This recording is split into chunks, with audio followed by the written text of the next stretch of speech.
Hello, beautiful moms and entrepreneurs. My name is Sharice Walker, and I'm your host of the Unbreakable Mompreneurs podcast. This is a place where we come together to learn, grow, and inspire. So sit back, relax, and let's get started. I am so excited to welcome you to another episode of Unbreakable Mompreneurs. My name is Sharice Walker, and I am here today with Denise Miceli, and we were actually having this great conversation. I'm like, whoa, we need to press record. She is really passionate about exactly that, igniting your passion and purpose to align your life. And so, Denise, without further ado, why don't you introduce yourself to our listeners? So yes, thank you so much, Sharice, for having me on. This is really, I feel this is my group, women over 40. We have a passion about being mothers, but we also have a passion to contribute to the world in some way. That's why we are mompreneurs or entrepreneurs or solopreneurs, a lot of us, right? We want to do something, but we don't necessarily want to be like overwhelmed by it, but we want to give something back from everything we've learned in life, whether it be as parents or in our area of what brings us joy. And so for me, I became a coach out of a career of being a guide, a teacher, and a leader in education. So I have a unique perspective on parenting, being somebody who parents came to with the problems they were having with their kids, and really using my psychology background to kind of help them to see that in a lot of cases, as moms, as parents, we tend to want our kids to be happy, of course, right? I mean, why do we have them? We experience the joy of having them. But yet sometimes in that zeal to make them happy, we're over pleasing, over giving, and we're modeling for them this type of behavior that kind of disconnects us from what we really want. And of course, the more kids that you have, the more demands are all around you. So it's just almost easier to be like, okay, yes, yes, yes, yes. And then later you're like, now you're worried because you maybe shouldn't have said yes on something. And so it really developed out of my own personal background, which is why to me, coaching seemed like such a good fit after leaving my career in that field of 20 years. But I've had just so much training in like emotional intelligence and growth mindset. And so I used to do that a lot with my teachers. I was a leader, and with schools that weren't doing well. And like I said, I would have parents coming to me, like almost asking me for therapy. They were just like, my little kid is a tyrant, what should I do? And so I would work with them on like, how do you even talk to your kids to promote that kind of mindset, to get them to understand that, you know, I want to give you everything that you want. But as a parent, if of course not your 2-year-old, but if I say yes to everything that you want, I'm not a good parent. So I'm going to sometimes have to say no to you, and actually being able to have that conversation with a young child and to have them understand that, it's not okay for them to go stomping away if you have to say no to something. And so that's what we look at in, so I founded Rock Your Blocks after I retired, and I have a passion for really working with women because I've been there and have shifted careers. I'm blessed to have had 2 careers. In my 30s, I was a chef. And then I started to realize that my body and my health was going down. And I went back to school and got my master's in education and leadership. And so I'm blessed to have that 20-year career. But what started to happen to me, Sharice, was that at the end of that, I was ready to go up to like the next level. And I just started to feel like, even though I was good at it, and this is really key, we can be so good at something, but we have the wrong audience, Yeah. right? And if you're in traditional like roles, even if no matter what your interest is now, if you were working for a corporation or you're working for a bureaucratic public agency like I was, they're not necessarily open to your creativity, to your ideas, to your style. And that's what I started to see as I started interviewing for these higher positions. I was like, getting the message that, yeah, we know you're smart, but like, we don't like it. We don't like we don't like how you deliver it. And yet when I would work with teams, I would sometimes work with up to 50 people, and the work was so engaging and people were leaving there so much more informed about like the root causes of their problems. So ironically, when I went to go leave it, I was so stressed because I was afraid, what am I going to do? Like, am I going to be good as a coach? And I knew I wanted a coaching business though, because I had started one while I was doing all that other work. That's how much it meant to me to help people on a personal level. And, so having gone through those transitions where you kind of look fear in the face and you're like, you know what? I know that this is deep in my heart. It might not be as easy or as I think it should be, but I know I have to go forward with this. So that's kind of the background of who I am and how I got to be involved in working with women that are like 40s and up that are just like, you know what? I can be something else. And it doesn't matter if I'm 50, 60, it doesn't matter. I can take all that knowledge I've learned in life and become a consultant, become a coach, and you can do it part-time. You don't have to give your whole life over to something. Because I think sometimes as we get older, people are like, like starting a whole business. You know what? It doesn't have to be that complicated. Use what you do know, pick out of it what brought you the most joy. And for me, it was working with people. Mhm. And, I used to work with helping teachers to just even have better communication, like with their other, their colleagues, students, how to have better communication instead of like slapping somebody on the back to ask for a pencil. I mean, simple things like that if we don't work on those skills. And so that's really my passion now, is to like share how I walked in these shoes and how there are so many tools now that we have, neuroscience backed tools that state if we can learn these things about ourselves, what are our biggest saboteurs? What are those inner voices that, like, as soon as we have that exciting idea, they come in and go, you're not going to do that. Like that inner judge, that inner critic, it is so alive in us, especially with all the craziness in the world right now, all the uncertainty. I even have, my daughter who's 30, she'll be like, how can I think about how I can get better when we don't know what's going to happen in the world? And I'm like, we can't control that, but what we can control is our reaction. So Right. if you feel that kind of anxiety around what's happening, then this is the work for you. This is, like really on the go tools where, you don't have to sit in meditation for 20 minutes and then expect that to last your whole day, but little things you can do to realize, okay, what I'm doing right now in front of the computer isn't working, right? When everything starts crashing, it's a good time to step away, take a walk, just Mhm. anything, even just 2 minutes to just bring yourself back to who you really are. So you can tell I can talk all day. So I'll stop there and let you kind of ask me anything that you're, The questions. I think that, yeah. it is nice. And I believe that a lot of the listeners that we have, they had a career, that they started and then realized, because being a mom, it is tough trying to juggle both those things. Or, you're an executive person and you were laid off, and now what? And for me, I mean, that actually happened where I was giving my all and even staying overnight, still working to be able to get accreditation, because I was also in the education industry. And as soon as we got the Okay. accreditation, they're like, okay, thank you, bye. Like, what? Excuse me? And it's because the CEO's best friend needed a job. And so he was moving to where I was. And so I just thought, okay, how much time, energy, effort? Like I pawned my kids off to a cousin because I was going through divorce at the time as well. And for a month, so they could play with their cousins and I could focus on this accreditation. And all of that, and then missing my kids just to be told thank you, but see you later. And so that's where I Wow. really started to That's realize that, amazing. um, people, they sit and talk about, a lot of people are solopreneurs because they don't trust other people to do their business. And you got to think about it. That is like so wrong thinking, because Yeah, if you, I mean, there's a lot of people that were like me, that treated somebody else's business like their own. They took pride in it. They wanted to sure. build it. They wanted to do things. And so trusting in people and realizing that you can work for yourself, but you can have people work for you to make your life easier as well. And I think a lot of solopreneurs, they get stuck in this rut.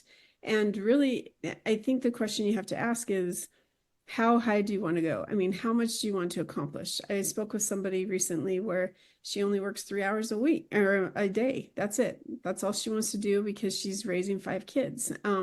Previous podcast, by the way. But if you look at how to, like, what do you really want in your business? And then from there, now you can start kind of forming how you're going to go there.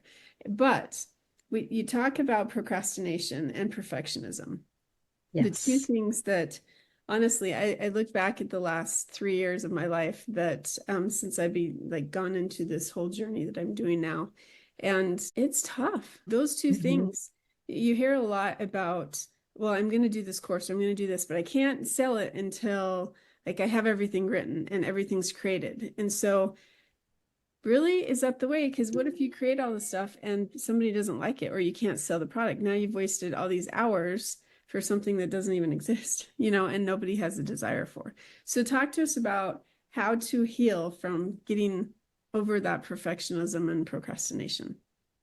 Yeah, absolutely. I mean, a couple things that you said, but I think where we have this avoider kind of mentality, it comes from, you know, also having another, what I call saboteur. It's an internal sort of Yeah. pathway that we've worked on, that we've gone down it so many times. So when we are avoiding something, it's typically because we think that everything has to be perfect to move forward.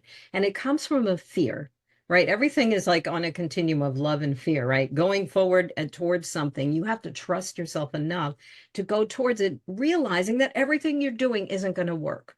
So I'll give you a great example because I'm working with a bunch of others in this program in positive intelligence, which is like what I'm so fired up about right now, to helping people get at these saboteurs. And what I hear other coaches saying is I can't start taking calls or, getting appointments to, give this call until my website's perfect. Okay.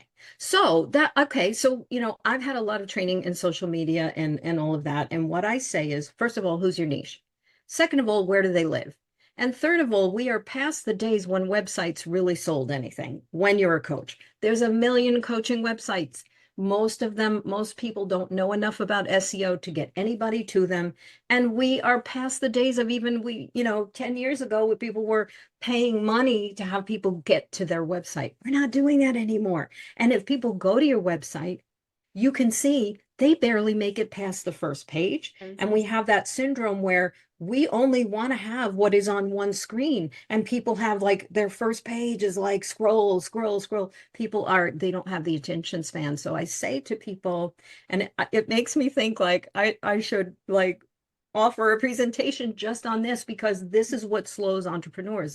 The idea that everything has to be perfect. And guess what? That is a saboteur. That is a perfectionist.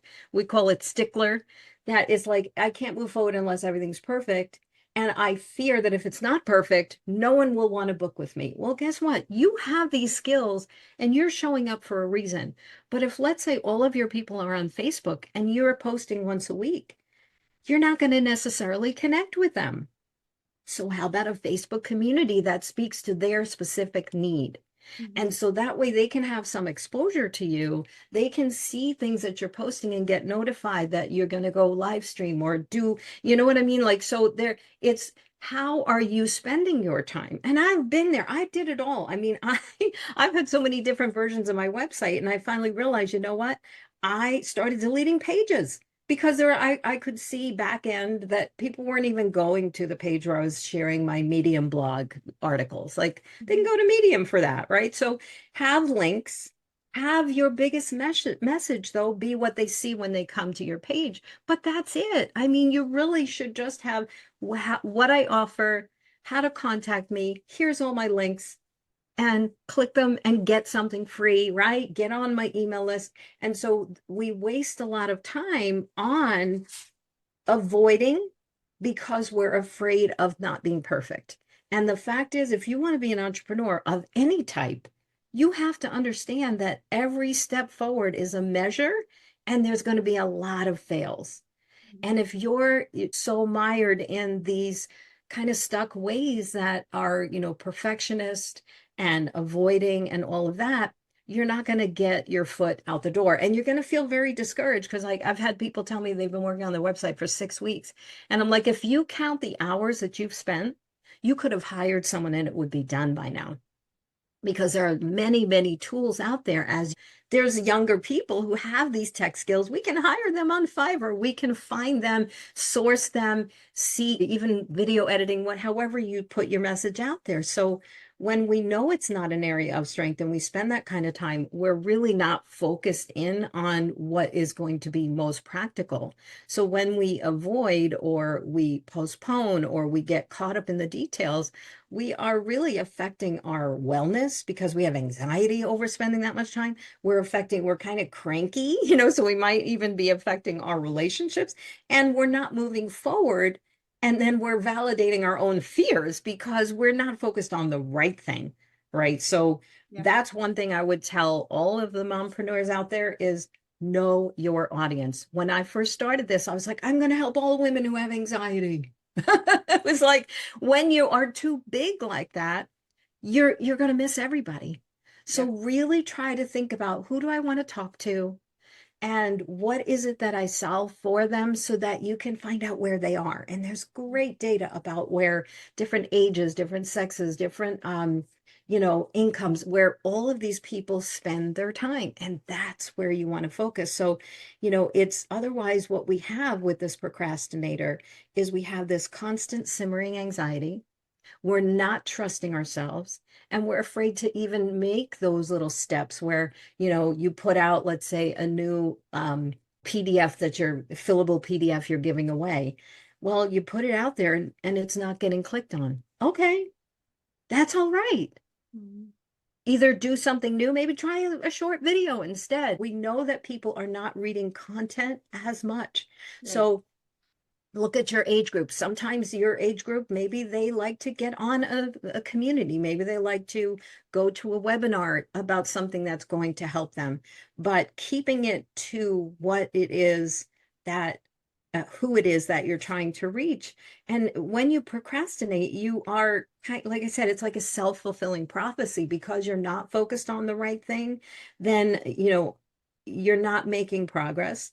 And like you mentioned, and I think this one is really big, we begin to distrust other people and not see opportunities. Mhm. So when we kind of take the time, and this is part of what positive intelligence about, it gives you all of these options of how to quiet your mind, so that you can let these saboteur, you can see them coming.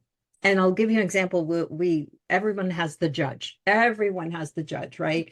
We've all thought of these great ideas, and then what comes immediately? Oh, you're not going to be able to do that, right? We have those things. So we even say, name it. Name your judge. So I named mine Judge Judy, just out of old school. My mom used to love that show. And so, but you name it and you go, sorry, Judge Judy, you're not winning out on this. I hear you, but stop. I'm doing it. I'm going to try it because it feels right to me. And so it's self-awareness, like anything.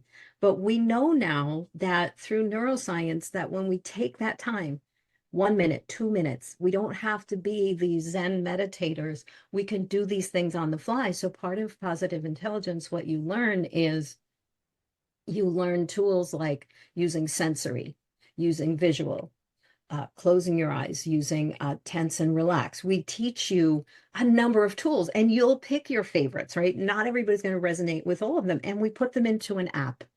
So now you've got this reminder. Oh gosh, I've been sitting in front of the computer for 2 hours. I feel the tension building.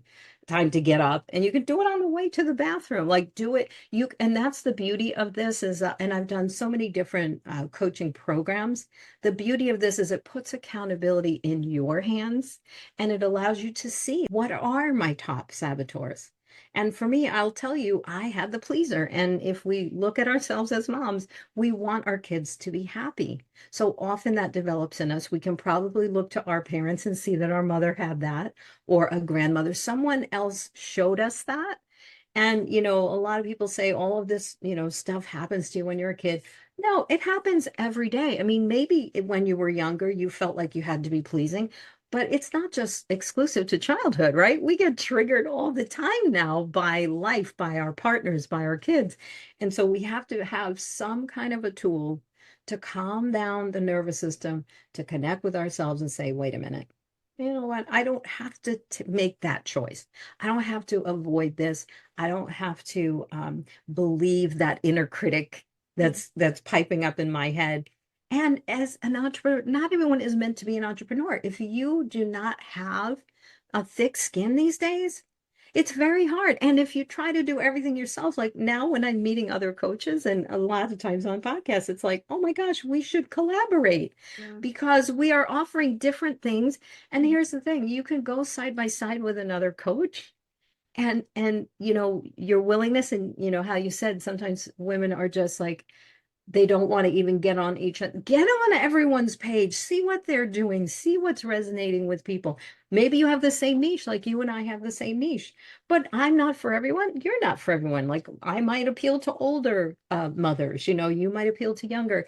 And so to me, when you have that hesitation, there's some judge inside of you. There's some belief inside of you that you're not good enough to stand up next to someone else, right? When really it's not about that. It's about if you've had a coach or a therapist before, not every single one you feel, connected to. And that's totally normal. And you have to realize, I share this like you have to meet 10 people to get one client. Mm-hmm. So if that like is so daunting to you, there's some inner work that you can do to clear that, or you can just say, you know what? I don't know if I'm really up for the sales part of this. And I'm sorry, but as a coach, we are selling ourselves.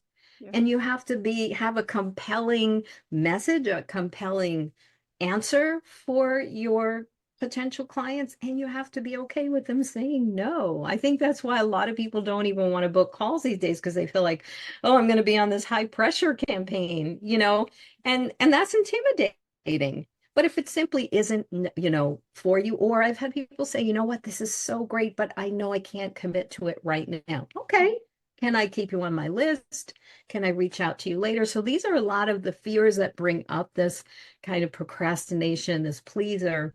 Mm-hmm. And if you are doing that and you sense that, then it is really a great way to figure out how are these saboteurs kind of working together and how can I begin to see the impact that they're having? And then just imagine, even if I could lessen them a little bit, I could begin to really tap into my inner wisdom. Mm-hmm. And so that's really kind of how you would approach these things and know that it's going to take different tools. I mean, we're living in a different time right now. And, I remember back in the 80s, therapy was the big thing, right? Therapy was like, oh, everybody's going to couples therapy. There's all this like buzz around it. Before that, people didn't do that. Right. And so sometimes people don't have that background and context, but that became very big then. And now look where we are. It's many decades later, and therapy's kind of been overused, to be quite honest. And for me, I've done different styles and tried all different things, very open to it, having a psychology background. And I can say, I don't want to talk about it anymore. I just want to get to the heart of it. And that's why coaching really appealed to me. I don't want to keep rehashing it because it was only making me sadder. And then getting sadder from talking about it is like, oh, well, I can give you this medication. Oh, And I that want was, to solve the problem and yeah. move forward, right? Mm-hmm. And I love chiropractors. I went to them for years, but it's the same type of thing. It's like you have to Yes. keep coming back every three times a week. I'm sorry, you don't need to go see a chiropractor three times a week. I know I love you chiropractors, but really, Yes. and it's the same thing with therapy. How long can we talk about the same thing over and over before we need to stop being a victim and move forward? And Exactly. there's specific things. I'm not generalizing because there are certain Sure. situations where people do need that, Where but you do need it. And there are times where I'll say, hey, you know what? I think it would be beneficial to have a therapist. You can right. still work with me. Absolutely. But, if it's extreme trauma or, anything, really, really big, what the signs are of that. But for most people, what they really need is accountability. And Somebody. they need a way to change their perspective, Yeah. their mindset around what it is they're stuck with right now, whether it's their role as a mother, their role in work life. How do I mesh the two together? Whatever it is, it's about like being more happy and being able to perform at what you want to do. And then that, of course, is going to impact your relationship. So when I discovered this and I went through the program myself personally, because I never promote anything I haven't done myself, I was blown away by the data that you get and the accountability. And I'm a long time meditator. I've been meditating for years, but I feel like today there is a hesitation with that, and rightfully so. It's not for everybody. And so I feel like many people were missing out on my coaching when I was kind of just going with that. So I wanted to find something, and boom, one of my fellow coaches said, "Oh my gosh, Dee, you have to look at this because it is a way to do it without that." In fact, the creator of it went to Stanford and focuses on that type of person, like the corporate, and works with teams, corporate teams who are just not communicating well, full of controllers, full of sticklers, and all of that, and helps teams to actually become aware of how they can use this methodology to really bring them back to like their sage, their wisdom that they already have, but they're not trusting because of all of these situations we've been through in life. We develop habits around them, habits of mind, emotional patterns, all of that. And we don't have to live in constant anxiety. We're not going to get the best results if we're either, I talk about that continuum that you probably heard of. It's like we are all somewhere on this continuum of like depression, being sad about the past, or anxiety, being worried about the future. We're somewhere on that schema the whole time. So how can we be in a place that's more balanced, that lets go of those things? Because most people realize at this point there's something I'm holding on to from the past that keeps clouding how I move forward. Yeah. And that's really the work here. Yeah. And I think it's also when you start to continue to get in a rut, then you lose confidence and belief in yourself. And there was Absolutely. a mentor years ago that have you been called to do something and speak on stage or well, I don't even care what it was. And his biggest thing, like day one, was you guys just decide on one thing. Like if you want to go speak about this and you want to do this, you want to do this, fine. Eventually you could probably do it all. But let's just do one thing right now. And so if you're feeling that overwhelm, very much what you said, it's focus on the one thing and just decide, Yeah. make a decision. And that's going to start creating your confidence. And that's going to start creating the momentum. And they talk about like 1 or 2 tasks a day. I coach a team of women every day, Monday through Friday, for 15 minutes a day. They get on the Oh, wow. That's great. and here's what Awesome. I want to do. Here's what I want to accomplish. And then the next day it's I accomplished it or I didn't. And here's what I want to do today. And it's one professional, one personal thing. That's it. That's all you're committing to. If you want to do other Love things, it. great. But let's just do 2 things. And Yeah. say they get on the call and it's okay. Well, what was preventing you from doing that? Why didn't you get that done? And so if you can just start to get some momentum going, then you can start to believe in yourself, and that perfectionism and that procrastination just it starts to eventually go away because the more confidence it replaces the lack of confidence. So Absolutely. And like in working with other coaches too, it's like you said, we see other people who might have a strength where we don't. And instead of being like, hey, I have a strength over here, can we like just have a call together and chat? Maybe we can. Instead of that, we kind of like fearfully back away, like, oh, they're so intimidating, when we instead could be saying, they're really strong in social media or whatever, but I'm really strong in staying focused or whatever it is. And how can I? So I try to, with all the people I meet on the podcast and everything else, be like, hey, can we collaborate on this? Because honestly, I've met the best people so right. through this experience, honestly. And I'm just like, whoa, I'm blown away. And there is power in numbers. Maybe it's just that we, go on each other's channels, or, we do an event together, because honestly, in the past week, I've been so convinced that I didn't realize how much I knew about marketing. I mean, and I'm not saying I'm at 6 figures or anything. I'm not there yet, but I feel like when I'm talking about it, people are going, "Oh my gosh, you're right. I'm trying to do too much." And I'm guilty of that too. I have also the restless, right? So the shiny object syndrome. How many emails do you get a day where you're like, "Oh, that sounds intriguing. Oh my gosh," right? And then all of a sudden we have a million different offers coming at us. And I was trying to write a blog. I was trying to do a YouTube channel, audio meditation. I'm like, Dee, you're not, any of them are, they're not all growing. So clearly, Yeah. and I was like, I'm going to focus in on the coaching. I'm going to focus in on connecting with people. And I'm going to focus on 1 or 2 social media outlets only, because that's where my people are. They're on LinkedIn or they're on Facebook. Some on both, some only on one. But, when you narrow like that, all of a sudden you feel like less stress because you're doing this thing every day with these women. It's like, do one thing. If you find yourself the shiny object syndrome, you need to really reevaluate and maybe have a session and say, okay, I have this restlessness about me that is always interested in something new. And if I want to progress, I have to let some of those go. So I tell my people that find that you need to spend like an hour every week deleting and unsubscribing emails because I guarantee you those folks have more than 50,000 emails that they just don't even look at or clean out. And sometimes they're subscribed with more than one email to the same thing. Yeah. Right. So that's a sign that you are kind of all over the place. And if you want to be an entrepreneur, you got to rein that in because there's so much messaging out there, including our own. Right. So we got to listen to our own advice. I love that. I love that. And, finding your one thing in that authenticity and your passion, that's what you talk about. Correct. It's let's get back to it. And I actually have been doing a cleaning or a firing, whatever you want to call it. But I mean, I had this mentor and okay, you need to do this. And boom, I did it. And this and this and this. And before I know it, how much money I was spending every single month. I'm like, oh my gosh. And do I really use this? And do I really use that? Because if I don't, I'm firing them because I'm not going to keep paying for something. And one good example, Audible, right? So my daughter set up an account with one email and then I had one on another email. So now I'm paying for two emails, Audible, every single month. And I didn't have time. And so I'm like backing up these credits or whatever. So I go buy all these books. And then it's like, well, now I got to listen to these books. And so I have 16 on this one and 10 on this one or 12. Oh my gosh. Yeah. And then Perfect it's like, example. Yeah. okay, you know what? I'm going to cancel my membership until I listen to all these books.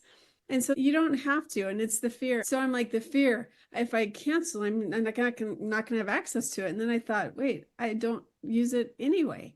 So Anyway, right. But it's that FOMO, right? yeah. It's so, oh my Yeah. gosh. And so, I mean, I think like, let's start there where, again, getting back to the focusing and getting back to like, get rid of your distractions and start over. And I can honestly tell you when I did that, my business skyrocketed where I made money that I've never in my life imagined that I would have. And then I all of a sudden started getting distracted and I'm like, dang, I got to get back there now. And so that's where I cannot, like, you're preaching to the choir because it is so Yes. important. No, it sounds like you have really made progress on this. And so that idea that we have all this wisdom inside of us, but it really is blocked by what we have persistently done. And that's where I'm a geek as far as like research on the neuroscience, because I know that speaks to a large amount of people who are in the technical world and they're not going to stop and meditate. And I was doing 20 minutes every morning. And I used to tell people this, oh, morning is my best time. No, it's not about the morning. It's about the fact that you were clearing your mind to be really laser focused. And like during that time, I would actually get hits of like, you need to focus on this today. Like I would get those intuitive hits, and I realized that I have this great intuition about what to do in things. And I wasn't listening to it. But now I don't spend that much time at once. I do 2 minutes here, 5 minutes here, at most 10 or 12 minutes, where maybe like it's midday and I just need a break from the computer. I'll do like 10 or 12 minutes and it's right there. And right now I feel like focusing on my breath and then do that. And I've had some neurodivergent people who are like, oh, I love the tactile, so you can kind of pick what works for you. And then it like measures how much like wisdom you have right now, and you forgot all about it all day. It's at zero, your tank is zero, and you're trying to produce. So this is where when we're entrepreneurs, we get to create our day, right? We get to say, I don't want stacked appointments all day. I want to break in between so I can recenter myself. Even working on a big project, I need a break to get up and move around. You can also do the moving meditation, so there's a guidance for that. So there's ways that you can begin to get in touch with your inner wisdom, to gain, to be able to get so much more out of your work time than you would if you're like, I'm going to work on this. When I first started my YouTube channel, I was working on it a ridiculous amount of hours at once. And then I was walking away from the computer. It wasn't producing what I wanted to produce anyway. So when we push ourselves like that and we're at such a high anxiety or stress load, we're not producing obviously the best work anyway. So I love that you're doing this daily 15-minute. I love that. I feel like we all need to say, what is it I have to achieve today? And how can I stay with that Mhm. to really increase my impact? Because my goal is eventually to be able to hire people like you, to be able to have people that are working on these things that, that I don't want to work on. I don't want to create social media posting. That's not my wheelhouse. And it's not something. I'll create these videos and I do live streams in my Facebook community. And then I want to hand off that video and say, hey, make me some reels out of this. Like I want to be able to just have that kind of freedom where I can spend the time doing what I love about it, meeting with the women, working in a one-on-one, working in a small group. I have a course that I do, and that it's a 3-month commitment. I do a weekly session live with a small group of women that are trying to really figure out what it is they want to do next, what's blocking them from believing they can do it, getting at self-limiting beliefs and doing that kind of work. And then it's a course, so you get to go back in and re-watch, you get some bonuses in there, and you just get all kinds of like tools and supports to get you through this journey. And I've just had such a wonderful experience of women like coming back months later and they're just like, I got that job in a nonprofit. I left my high pressure sales job. Mhm. So I feel like it's kind of the soft side of helping women with their career, but it really is so personal when we get so stuck in the fear. We get so stuck in the patterns that we can't even see what's possible. When I first decided that I needed to leave that long established career that I had all that expertise in, I didn't have those things. And I was like, oh, having like nightmares about what would happen without that paycheck, right? If we've had that corporate job, we know it's like you get kind of addicted to that. Mhm. And I felt that fear and I got through it anyway. Now, had I had support like us, I would be probably not have taken so long to leave. Right. Being the pleaser, and knowing and also knowing and hearing validation that I was good at it, that gets kind of addictive too. And so it's like you have to be able to walk away when it's going well and it doesn't get to a point where it's not going well. So I love that. Okay, we're going to switch gears real quick. I want you to imagine yourself sitting on a park bench, and this pregnant woman walks up and sits next to you. And this is her very first baby. She has the world ahead of her that she doesn't know what she's facing. And you've had all the lifespan, obviously, because your daughter's older. And so, any advice at any stage, what is one piece of advice that you would give to that mother? I would say that when I think back, and this is an activity that we use, like what would you say back then, and then what would you say later in life? But what I would do is I would share with her that it's really important as your child grows to understand that what motivated you to become a mother, right? And allow yourself to see that, what your motivation was. And for me, it was to have a really great relationship with a daughter. And then I magically had a daughter. So, but how can you allow your child to have the experiences that they have with your guidance without trying to make them into whatever it is you needed from becoming a mother? And because like I can remember even reading a book, you may have heard of it, I don't know, it's a little older, but Not With My Daughter, it was called. Hmm. Now, what's that about? When I look back at the older books that I had, it Yeah. was about wanting to heal what had been a wound between, the mother wound that I had with my mother. I wanted to be the supportive mother, the one that was not overly controlling or, whatever the case may be that you had with your mother. So I would just encourage that mother to, obviously, you're going to love your child in your own way.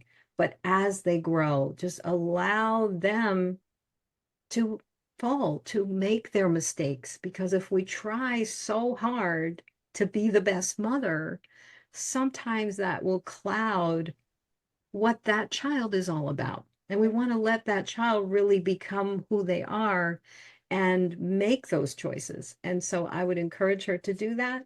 And as they get older, instead of giving them an answer, ask them a question. And Mhm. that was super powerful to me. Also, the mother become teacher and administrator is don't give them on a plate the answer. Ask them, what do you think you should do about that? Really make them think. And when they do that, they come back to you with their authentic reaction to the situation. And of course, you can again ask another question, but you're empowering them. And so if I could go back and do do it differently and speak to that young mother who is all excited and everything, it would be to do that, to be the guide instead of the we feel we have to mold and shape them into certain things because we didn't have that, to really look at who they are uniquely, each child. I love that. I absolutely love that. And it's interesting because my daughter came in. So this cute little, I can't know if you can see it, but every child is different because I have six Yes. kids and it's summertime and I'm like, okay, well, I'm working or I'm doing some stuff. So while I'm doing these things, they need to not be on the phone or TV or a computer. I don't care what I hate the technology. Not all tech all day, Yeah. right? And so I've started writing these lists for them because we need structure and organization. And like some of my kids, they eat it up and they're done as soon as they can be. And then I have other kids, they're like, eh. And so I think that we have to make sure, I love that advice. And it's so important because I've been dealing with that where I want my kids to be the certain way because this is how it needs to be. But Right. they clearly have different ideas. And that's okay because they really do need to figure it out. And if you are giving the answer like you talk about, then they come back and blame you and they can't take ownership of their And decision. so it takes that accountability away. And also, what if you said to those, maybe the resistant ones, or maybe all of them, what if you said, I want you to make a list that's non-tech based, Mm-hmm. 5 things that are non-tech based that you're going to, do until noon. And then after that, you got a free pass for so much time. And that way they have to create that. I'm going to go to the library and actually open a Yep. book, right? Because some of them Right. don't even know how to do that. And I saw this funniest thing where they ask kids on the street how to address an envelope, for example. Oh my gosh, I It know. was hilarious. They Or were putting the stamp in the middle, the stamp yeah, on the back. Like they didn't know how to do simple things. So, like challenging them to look at it and say, hey, what would you do if you didn't have these tools? Because that's how I grew up, right? And you get them to really think, and to maybe perhaps want to go to the library. I mean, I remember when my little one, she, we would go to the library and sit with the teacher who would read the story. And like, do we even do that anymore with young children? I mean, I do. We actually went this week. that's They asked to awesome. go. They're like, Mom, please take us to the library. Absolutely, let's go, you know? That's wonderful. And if more people did that, I think we would have more well-rounded kids. But Mhm. it's when, we would find out that kids weren't doing well. They were putting them to bed with an iPad at 6. Oh my gosh, their brain is forming and we're shutting it down for them. And it's a lot of times parents are exhausted, but when we hand them the answer, we think it's saving them time. That's our pleaser doing that. And it's really not. It's really just telling them we don't really believe you have the answer. If you think about it, that's the underlying message. I've got to hand you the list. And so that would be a really cool thing to add to that. Yeah. Well, these were chores, but yes, I like your idea. Gotcha, gotcha. If you look around the house in your room, What what needs to be things would you come up with that would love make your that. life easier? I'm gonna do Right? that tomorrow. Well, it's starting on Monday. I have a break. Okay, I can't wait to hear how it goes. It's a great I idea. bet you they'll be really creative, though. I bet you there'll be things you couldn't have thought of. Yeah, they'll probably come up with better ones than I gave them. So I love that. I am totally gonna do that. Okay, well, Awesome. how do our listeners find you if they want to get a hold of you? So my website is Rock Your Blocks, and on that first page, you can find whatever, socials you follow and connect with. If you scroll down, you can get on my email list and get my passion and purpose guide, which gives you 5 steps to begin that self-work of reflecting, like really what's going on, what's kind of the noise that's keeping me from this and all of that. So that is a downloadable free activity guide. And yeah, that'll just get you on my list, and you can reach out and contact me. You can take that free saboteur discovery assessment and then get a free call with me as well to find out like really what's going on with these top saboteurs that you have. And it's quite interesting. I highly recommend it for everyone. It is not a pressure sales call, but it is just fun to see what's possible when you really know which ones are there and which ones are working together to derail you from what you really want to do. So yeah, so Rock Your Blocks, just like it sounds, is the website. And that's probably the easiest way to reach me. Well, Denise, thank you so much. So much great information. Mindset is everything. I never used to think that it was, but learning how to get over that and just get started. And so thank you so much for sharing it, and fantastic advice as well about the parent idea. So I really am going to implement that on Monday. Yes, yes. Let's keep in touch because I feel like we do have the same niche. Maybe we can do something together with our folks. Thank you. All right, take care, Cherise. Yeah, thank you for listening. Beautiful moms, remember, you are unbreakable. Keep illuminating the world with your strength, pursuing your dreams, and reveling in the splendor of motherhood. This is Cherise Walker, bidding you farewell for now. Stay tuned for more empowering conversations on the next episode of the Unbreakable Mompreneurs podcast. Until then, keep shining bright. Signing off with love, Cherise Walker.